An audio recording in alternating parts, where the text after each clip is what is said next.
All right, welcome back, everybody. It is Monday morning, and you guys are all thrilled to be here in math class. I'm sure of it. That didn't do what I thought it was going to do. Still not doing. Uh-oh, did my program just freeze? Nope. We'll just move over. Okay, so we have our lovely end behavior. And last class, we looked at this on Desmos. We looked at this on our graphing calculators. Today, we will be using them. My hope is that at some point, we can all put our calculators back in there, so I can make sure that I have enough to check out to everybody so that you can take these with you moving forward. Obviously, there's new calculators up here. In class, if we need little stuff, we'll try to transition, but these are primarily for geometry because they don't need the fancy calculators to do the graphing stuff. Okay, continuing on from our last little piece, we are looking at polynomials, and we have seen that, hey, it's just a bunch of monomials. We have some leading coefficients. We have the degree that we worry about. And it turns out those two things together tell me about what my function does as I go really far to the right or really far to the left, which is just a fancy way to say end behavior. Now, as we continue to look at some of those key characteristics, we saw the end behavior. We did a few examples before. We just did another one as our bell ringer. And we have a few more little comments to make. So within our characteristics, next little piece that we're going to talk about following end behavior is we need to define and give ourselves nice roots and turning points. Now, there is a much easier way to think about turning points than we get to do right now. And it's not because I want to show you the hard way to do something. It's just because you're not in a calculus course yet to make sense of what's going on a bigger level. With that said, you can't do the math for the calculus part. You're just not there yet. But I think conceptually, the calculus part is pretty nice and easy to think about. And it might help us to make sense of these. So, as we're looking at these, remind me, what are the roots of something? X-intercepts. Give me another word for it. Zeros, solutions, however you want to word that. There's all those different choices. X-intercepts. Now, I'm going to make a comment here. I assume that we're going to get a theorem out of this later, but it's just nice to see. If we think about a quadratic, what's the most roots it can have? X squared can have at most 2. Now, I'm going to look at some of these examples here from today. This one was a 4th degree function. If I'd shifted everything down just a skosh, and you don't need to redraw yours, but if I wanted to, the same shape just down a little bit, that's the same graph just moved down, right? How many x-intercepts does this graph have? 4. Could you ever make this particular graph have 5? How? But would that be this graph anymore? So we could make a graph have 5, but this one, most it could ever have was 4. Okay, this graph, how many roots or x-intercepts does it have? If we had a cubic function, it had 3 roots. We had a 4th degree function that had 4 roots. This one, if I moved it down just far enough, 1, 2, 3, 4, 5, 6, 7, how many would it have if I happened to move it down? Maximum. 8. Now, turns out that maybe, just maybe, there's a sweet connection here that we can use to kind of front load some stuff. Now, this idea is super important. We're not introducing it right now as a theorem, but just so you guys know, this does have a name. It's known as the fundamental theorem of algebra. Cool. Question?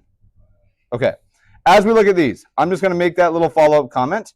For the x-intercepts, a degree n function, or a function of degree n, which just means whatever number n that we pick, degree n, has at most n roots. So if it's a 5th degree function, maximum number of roots is what? I'll wait because you guys are clearly writing that down. 5. A 12th degree function has at most how many x-intercepts? 12. A 3rd degree function has at most how many roots? 3. And it's always the same, the degree and the number of x-intercepts that are possible. Now, it doesn't have to be that big, but it could be. Now, beyond these, roots, easy enough to deal with, and I wish that I'd written this differently now, but we need to give ourselves this idea of turning points. Okay. You guys saw during the bell ringer, as I was trying to think about what degree might this function be, you've seen that there's a connection between turning points and what we are dealing with. Or specifically the degree of the function. Now, if we wanted to define a turning point, I'm going to kick back over to those bell ringer graphs just to help us make sense of it. turning point is all we're defining. I'm going to follow along this function, and I want you to tell me when you think, and I'm going to do this one because this one's not been marked. Tell me when you think I'm at a turning point. Right here? Okay, and then see if there's another one. Right here. Why do you think those are turning points? It's turning, right? So obviously that's fair.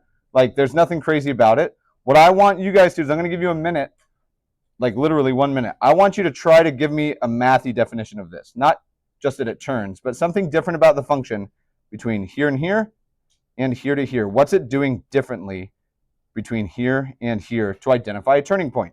Now, don't just say it turns. We're looking for some of those key characteristics. It's been a little while since we've talked about all of them, but I'm going to see what you guys come up with over the next 60 seconds. Give me a formal way to define why this is a turning point. Talk it out. Now, as we look at this, I heard two awesome things. The first was from Angel, and then I expanded and talking with Fred. Fred, what do you see the function doing on this interval A? From here to here. It's decreasing. Everybody agree that we can see that that is happening. It is as I work left to right, my function's values are getting smaller. Okay, how about on B? Increasing. If I switch from decreasing to increasing, that is like the formal definition of what it means to turn around regarding a function. That's it. When we look at these turning points, we can define them really easy as when a function, and before I write when a function, can I just, in general, if I'm talking about a function, can I just say when f of x as the general form of it? When f of x changes from increasing to decreasing.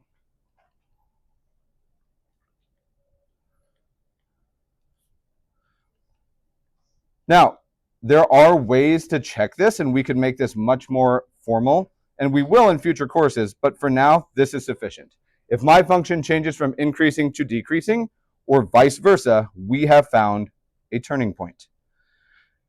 Now, looking back at that bell ringer, and it doesn't really matter whether it's a specific bell ringer or not, if we look back at an x cubed function, and I'm just going to sketch a few here. Remember in this, is this what we agreed is going to be the thinking color? Pink is think. Okay. This function, what degree? I think it's a third degree. Sonny, why not 2? Good. It would be up, up, or down, down. Either way. Now, as I'm looking at this, how many turning points does this one have? 2. Okay, if I draw an x squared, how many turning points does this one have? 1. Okay, so we saw a cubic has maximum turning points of 2. Now, cubics don't have to. This one, does it have any turning point? You say kind of. Is it increasing or decreasing right here? How about here? How about here? Is it decreasing? It's going like that? So it starts to slow down. I agree. So that's an interesting thought. Now, it does start to slow down a little bit, right? Like it starts to increase slower, but does it ever turn to truly decreasing? No. So it's still increasing. Does this function ever decrease? No, it's always from left to right. It's always getting bigger values. So maybe it won't always, but we're going to make a similar comment that we did to the roots. So we'll say an nth degree function has at most, how would I write this? A cubic, if we want to have it have turning points, has how many?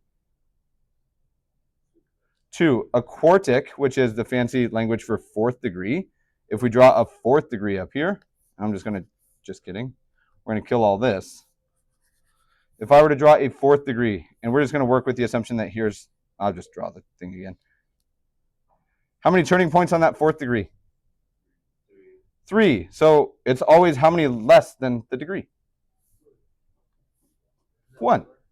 This is a fourth degree, but 1 turning point, 2 turning points, 3. So if you give me an nth degree function, at most it has n minus 1 turning points. Now, these are all helpful just to kind of make sense of what's going on. In calculus, they're so much easier to deal with. Finding an actual turning point is tough. The only way that we're going to be able to do it is by trusting a table that we make. Now, the goal in here for graphing is not just to make you make like 30 points and graph it. We're going to build up. We're going to graph one function today that's kind of ugly. And I'm going to make sure that we see how to do it on our calculators if needed. But we have roots and turning points. Okay, from where we're at, we are going to do two separate graphs. Now, one of them is really formal, and one of them is I just give you some information about the graph. Do you want to do like the concrete f of x equals function first, or do you want to do the, I tell you some stuff about it first? Some stuff about it first. Awesome. Okay, so we're going to put all these pieces together, from end behavior to turning points to roots and all that good stuff, and let's see if we can't graph one.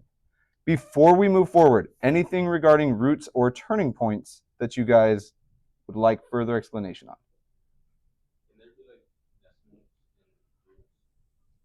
When you say decimals in roots, what do you mean? So you can have 5.24 as a root or as an x-intercept, but you will always have a whole number of roots.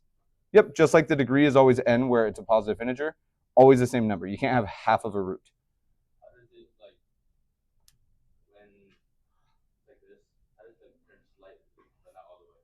So you're looking for something like this. So this is a particular type of function. It's depending on how we got it. We haven't seen it yet. It's not a polynomial is the short answer. Okay. Yep. Sweet. All right. So let's knock one of these out. And I'm going to give you guys a moment because you're going to graph, and we're going to have two examples. This first one is going to not be like a concrete, here's your function. We're just going to graph based on some information that I give you. Okay. So here we go. On A, the first thing that we know that the function f, or f of x, is what we're actually trying to graph. I know that it is greater than 0 for all x in the interval or intervals. And just a reminder, this just means in the set or in the interval. This is just me telling you that what I'm about to write is not an ordered pair, but instead it's some range of x values. Okay, so we have a function that is greater than 0 for all x that are in the interval from -2 to -1, union 1 to 2. And I'm going to pause this so the video is not 5 minutes longer than it needs to be. So check it out. There's a ton of stuff here. Now, I love hearing the turning point part, and there's no real preference as to where we start. I'm going to graph this, which means we need some places. If I know where x is positive and I know where it's negative, what do you think it had to cross over if it went from positive to negative or vice versa? The x-axis. It had to, right? It had to be 0 for a second if it went from positive to negative. So if we're looking at this, if you're comfortable without doing a ton of writing to begin with, I can just start the graph. Now, my graph isn't going to be perfect, and it's just going to be a sketch, but it's going to be pretty good. Okay, x and y. Now, we need to be able to decide which kind of values are we going to put on here and where. Now, Michael commented on the turning points. How can we see turning points on the board? I know that it's increasing from -infinity to -1.5. And then all of a sudden from 1.5 to 0, it switched to decreasing. There must have been a turning point at -1.5. Now, that is not where I start, but it's completely valid to start. Are there other key pieces of information that we can pick out? There's zeros. How do you know where the zeros are? The x. So they're on the x-axis, but I think I can get even more than that. Let's pick out a scale. Do you think these x values that I've listed, -2, -1, 1, and 2, might be important on my graph? Yeah, let's put them. So here's -1, and I'm actually going to make this a little bit bigger. -2, -1, sorry, -2, -1, -2, 1, and 2. Cool. We get turning points, we get roots. Now, for this, the order in which we work through this problem, again, it can vary. People can think about it differently, whether you want to start with turning points or not. When I look at this problem, what I first see is that it's positive between -2 and -1, which this is this little piece, right? If it's positive, does this work? No. Does this work? Does it? It doesn't work, not entirely, because it has to go back to negative here at -1. The only way for my graph to be positive from -2 to -1 on this little piece is if I do something like this. Now, I don't know how much it pops up. Maybe it's that much, maybe it's more, maybe it's less. That's positive. We've gotten this piece taken care of. 1 to 2 is similar. Can I draw another positive?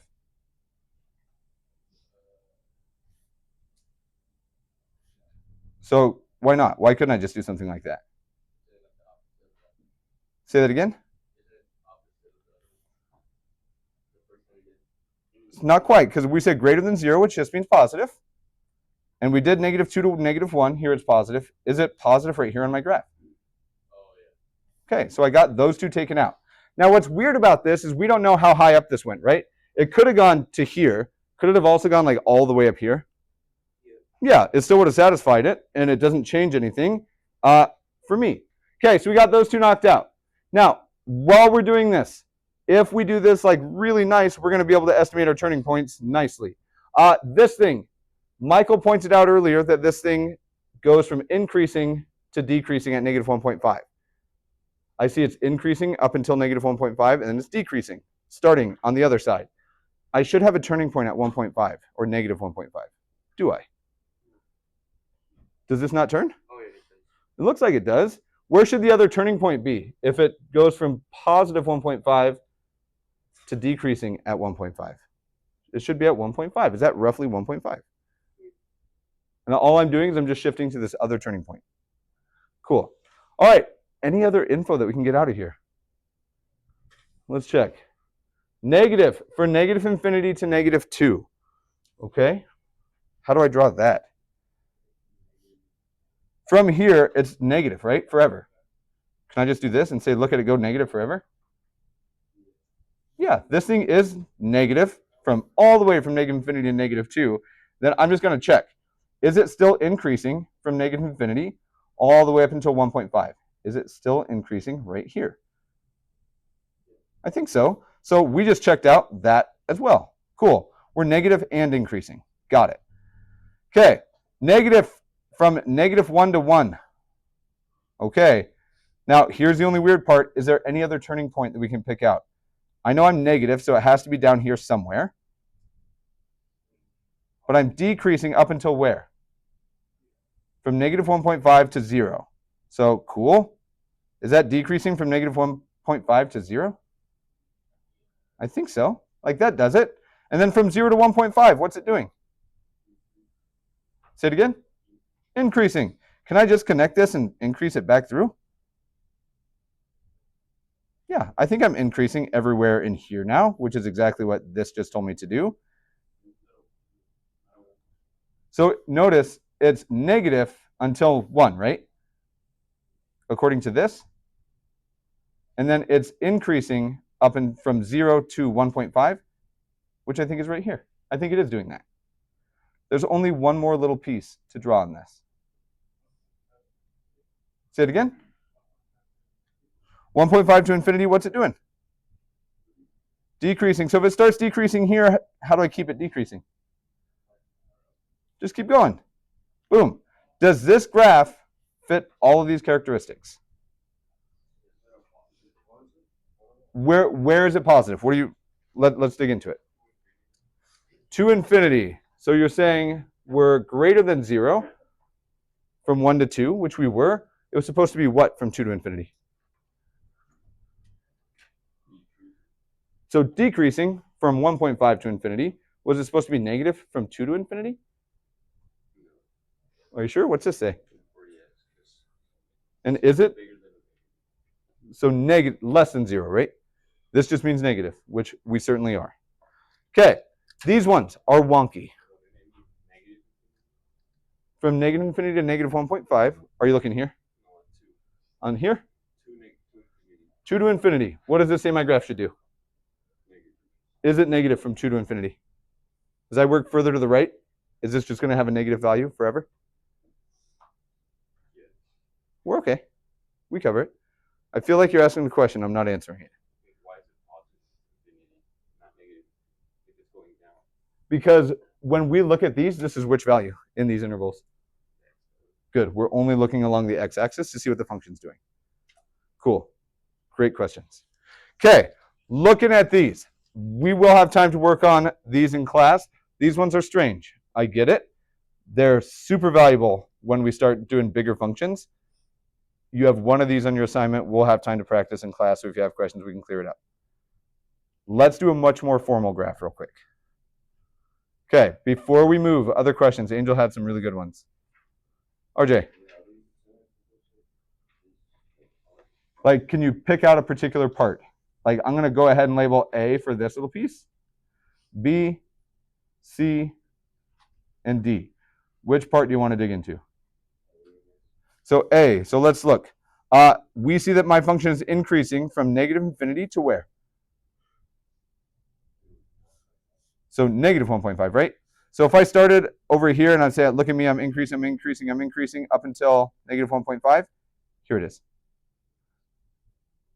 Now, there's a variety of ways we can go through this and look at different pieces.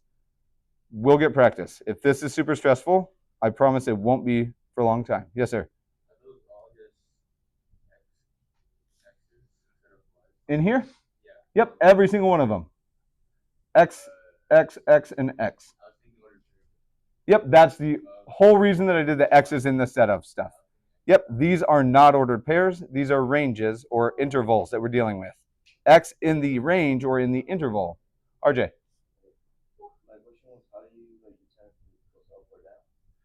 So increasing means from left to right, you're going upward. You're looking at this part here. We said that f of x is positive, which means above or below the x-axis. Above, and it's positive from negative 2 to negative 1. So that was where we started, and I just did this from negative 2 to negative 1. And then it was positive here, so it was the same thing above. Now, your graph, and this is hopefully not a bad thing, you could have this graph and have the exact same correctness. This graph also does all that same stuff. You get to decide how accentuated you want it. I would draw the less accentuated, the better. Cool. All right. Now, you will get practice with these. These ones are strange because there's nothing physical to work with. We're going to go ahead and do one more together, and we're going to sketch. Now, we're going to, I suppose we already have graph written. We're going to have to think out some stuff here. We will be using our calculators. That's fine, Lando. 3x cubed plus 2x squared minus x minus 1. All right.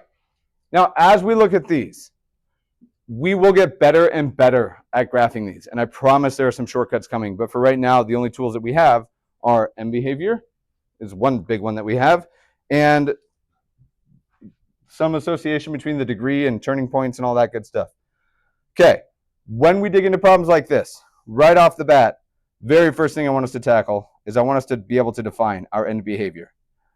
Okay, EB is what I use for end behavior. I'll write it this time, and henceforth, we'll just use EB. Now, all I'm looking for is one of those 4 moves from that sweet math dance. First thing that I care about, what? Why is that 4 moves? Why is that? Strike a chord with you. Oh, moods, I see. All right, check it out. What is the degree of this wonderful thing? This is a 3rd degree function. Is 3 an even number or an odd number? Boom. If you can answer that, we're halfway there. It's an odd, which means I'm already thinking either x or negative x. Cool. I was backward on your perspective. X or negative x. Okay. Leading coefficient. 3. So what does a graph of positive x to the 1, because that's another easier odd, look like? It's this, right? Up to the right, down to the left. Now, there are some really fancy notations that we could use, but I'm A-okay with the arrows. Boom and boom. Okay, what are the maximum number of roots that we could have? So maximum of 3 roots at most. And we're just putting a few little things to help us out. 3, instead of roots, what might make sense if we're trying to graph it? X-intercepts. Zeros in my head as well, but at most 3 x-intercepts. Cool. What about turning points? 2 of them. It's always 1 less at most. Now, it could have none, which is weird. We'll say at most 2 turning points. I'm sorry? Because I know that the graph of x cubed, and here's just a really quick example for you. You don't have to graph this one. This is what the graph of x cubed looks like without any crazy stuff. So it could have none, but at most it has 2. All right. Are there any other things that we know about this graph right now? Ooh, something about 1. There's a y-intercept. Now, we're going to put this on our table, but the y-intercept always happens at which x value? At x equals 0, right? It's the y-axis. If you plug in 0 for x, what would you get out of it? 0 plus 0 minus 0 minus 1. -1. So I know my y-intercept already. I'm just going to include it on my table. Now, as we look at this, here's where I'm willing to let you guys use some calculators to help you out. For this, how many of you guys have calculators in your bags because you've taken one home since we've started? Okay, so as we go through here, here's the deal. You may have to use a smaller calculator to help you with this, or a big calculator. I'm going to go through, I have a bunch of big calculators that are seemingly broken. I'm going to replace all the batteries and stuff to see if I can make enough of them work to check you guys out calculators. Here's the deal. I want you to be able to evaluate functions. I want you to be able to plug in x and get it. But for this table, because we now have an x cubed, maybe we have more points than we typically want to deal with. This will not be the case for a long time, I promise, but today it is the case. So we're going to divvy this up. Okay, I want you guys to help me out here. And on these wonderful fancy calculators, how many of you guys have a big yellow one right now? If you need to go grab one, we'll probably use all of them. But do me a favor, go grab a yellow calculator, one of the big ones for now. And if you need to share with a neighbor, I'm cool with that. But let's get enough big ones that people can look at them.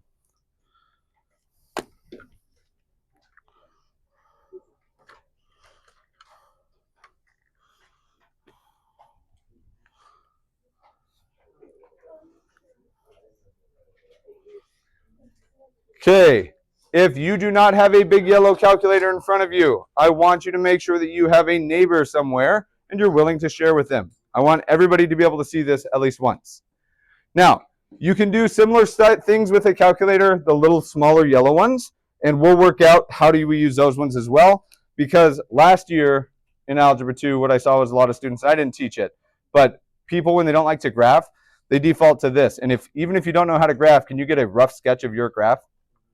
Yeah, but honestly, I don't care what your calculator can do, right? Like, I'm okay with using the calculators as a tool, not just to do everything for us. Okay, so we have no idea where this graph is right now. And it's a weird place to start, I'm sorry. Help me pick some x values. How far to the left of the x-axis do you want to go? So 0 is not at all left. I'll put that right in the middle. -5? Sure. I might actually do -2. Now, these ones, I'm going to make a comment, don't always pick these, but it's a good start if we have no idea what it looks like. These numbers will change as we go through. Now, for anytime we're calculating these, could we calculate them all by hand? Okay, I'm going to make you help me do 1 or 2 of them by hand, and then I'm going to show you the shortcut on the calculator. So check it out. Let's do 1. Anywhere that there's an x, what am I going to replace it with? So here we go. 3 times 1 cubed plus 2 times 1 squared minus 1 minus 1. And just help me clean this up a little bit. What's 1 cubed?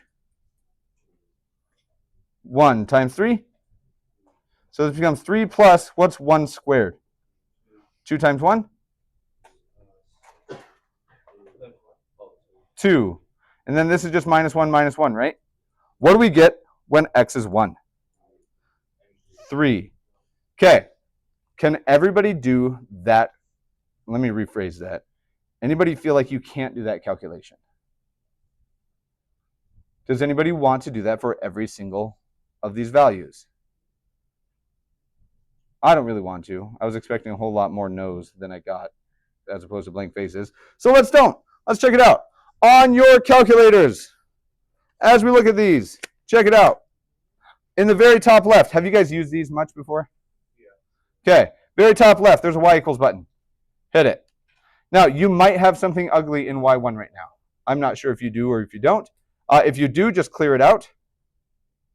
Cool. We're going to type in this function. Now, if I want 3, the x's are right here, right next to alpha. It's x, t, theta, and n. We're going to use x. How do I get it to be cubed on my calculator? Above division, there's a caret button. Be careful, because when you hit it, it pushes you up into the exponent. I'm going to hit 3, and notice it's still flashing in the exponent. If I keep typing, I'm going to have a bad time because I'm going to have to delete everything. How do I get out of the exponent? I'm just going to hit right on the direction pad. Cool. Plus, we have a 2x squared. Now, I could use the caret again if I wanted to get my exponent. That's all fine and dandy. But there is also a button for squared because it shows up right here. So plus 2x squared minus x minus 1. I have my function typed into y equals. Verify that you also have your function typed into y equals. Questions anywhere? That one doesn't graph. But that's okay. So for yours, we're out of calculators there. I'm going to borrow you mine here in just a second. We'll see if they can do it without, I'll switch you. Okay. Do we all have the function typed in? Okay, on the top right of your calculator, and I'm going to talk really loud next to Michaela for just a second. Very top right button, it says graph, but what's written in blue above it? Okay, if you go second table, so second and then the very top right button, you should get a table of x values. I don't believe you. So if you hit second first, you will. I don't believe you. Okay, there you go. Okay, so you said what sort of numbers? Okay, so check it out. Some of your calculators might have ugly numbers. Oh, those aren't ugly. So plus 2x squared. One more. There we go. Cool. All right, does anybody get x values that are like awful? Okay, so based on the table that you guys see, I want you to help me out here. At -2, we could do it this way and say that it works out like this. And I'm just trying to do this quickly. -24, -20, -18. Is it -15? Sorry. Okay. We could calculate it out, or your calculator can help you make this. What about at -1? -1. And at 0, it's -1. And what about at 2? 29. Gross. 95? I think 29 is correct. Okay. Now, here's the only weird thing that I want you to do. Based on this seems wonky to me. -15, I believe. And if you don't see where I'm getting these numbers from, RJ, I didn't calculate them out. Hit second and hit table. Boom. Here are the numbers that I'm getting. This is helping me make my table. When going to y equals, does it matter whether you do an subtract or negative? It does. Okay. Yep. Unless it's negative in front of the leading coefficient, always use minus. All right. So checking this out. Here's the other weird part that we're going to do. I'm going to talk really loudly next to somebody. There's one little place on this graph that's strange, and we're going to identify it as soon as we start trying to graph it. Check this out. If all we're doing is sketching, and we're doing a better than a sketch realistically because we did all these points, would more points make my table better? Yeah. For sure. Do you really want more points? Me neither. So check it out. Here we go. Here's my little scale. Nothing crazy about it. I know that I need to go from -2, -1, -2, out to +2. 1, 2. Now, I just draw mine big enough that I can see the ticks, right? Like, I don't want to have to squint to look at this. Okay, on the y-axis, what do you suggest I jump by if I have to be able to see -1, and I probably won't go all the way up to 29? Can I just jump by 10? Like 10 and 20? And that's 1 and 2, and we'll just put these points on there. Okay, for these, let's just try to plot a few of these points and see if we can't find some stuff, and probably need a little bit more on our calculator. I'm just going to plot as many points as I can. So -2, -15, I do think shows up on my graph. -2, -15. So if here's -10, so it's right there. This is the point, -2, -15. And you don't need to write the ordered pair on your graph. I'm just doing it to help. Okay, another point, -1 and -1. It's just barely below. And I'm going to make these yellow. This other point, it's just barely below the x-axis. -1, -1. Here is 0 and -1. Again, just barely below the x-axis. The point 1, 3 is above the x-axis again. And I can zoom way in on that if you'd like. Let's find it. Oh, it's going to be over here somewhere. Boom. But I've completely lost my table. 2 is up at 29. So it's somewhere like all the way up here. Like, I guess I can see it. It's about right there. Now, my job is to connect these points. Now, couple things going for me. I know that according to the end behavior, what's it do as I go really far to the left? So I know that it's going to keep going downward like this. And to the right, it goes up forever, which means I assume it's going to do something like this. And I'm going to try my best to hit through those. Okay. Right now, do I have the end behavior drawn on my graph? Okay. The only weird part that I don't know for sure is what's going on in here. On your calculator, here's a couple approaches that you can do. On the very top, do you guys see a table set button? I think it's in the very middle on the top. Okay, if you hit, and I'm going to talk really loud next to you. If you hit second table set, which is a second button, there's a bunch of really ugly stuff. It says table start. Where at? -2. Wherever that's at, I'm okay with it as long as it's in whole number. Do you see delta table? What do you think delta table is telling me? Delta is a triangle. So so your table start is -2, -1, -3, somewhere in there. It's just depending on where your cursor was. What's delta mean? Like when we say delta y over delta x, a change. Our table changes, right? It's jumping by ones right now, which is why I went from 1 to 2 to 3. Change it to something like 0.25. Change your delta table to 0.25. If you go to your second and hit table set, change delta table to 0.25. Delta is a triangle. Okay. To 0.25.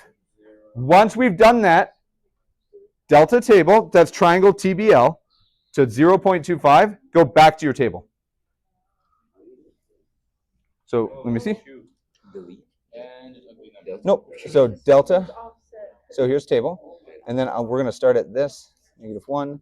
And then let's change this delta table. Delta is a triangle to 0.25. So we're changing it because, and we'll talk about it. Okay. Do you guys agree that we're not really sure what's going on in here? Like, I don't know what's going on in here. But if we just change our table to 0.25 for the jump, scroll until you see like -0.75. On your table, I'm looking for -0.75 because I just want to know what's going on with the graph in this little section. It's positive? -0.39. Okay. What about at -0.5? -0.375. What about at -0.25? So -0.67. Okay.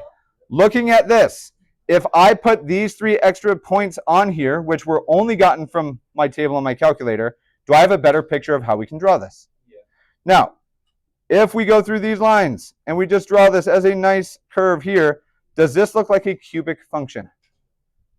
How many turning points? 2. I think there's a turning point right here and a turning point roughly here. Okay, you guys dodge a bullet because I thought it was going to go way faster. Today, there's not going to be any homework. Come prepared tomorrow. If you happen to have a yellow calculator in your backpack into your house, please bring it back because you don't have to do these tonight. If you guys will put those calculators back in there, I would also appreciate it. Thank you, sir.